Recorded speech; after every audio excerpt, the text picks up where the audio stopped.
साहेब, मला एक कळत नाही. डॉक्टर, वकील, प्राध्यापक, व्यापारी हे समधे आमदार होऊ शकतात. मग ह्यो कलावंत काय यांच्या घशात अडकतोय? माशा अडकल्या का?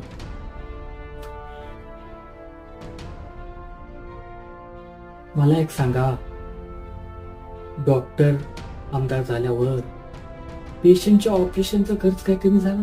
नाही. वकील निवडून आल्यावर गरिबांना काही नाही मिळालं? हे इथं बसलेले समजे व्यापारी निवडून आले तरी महागाई काही कमी झाली नाही. पण ह्यो कलावंत तुमच्या राजकारणातला दांभिक दिखाऊपणा शोधणार आणि याच्यावर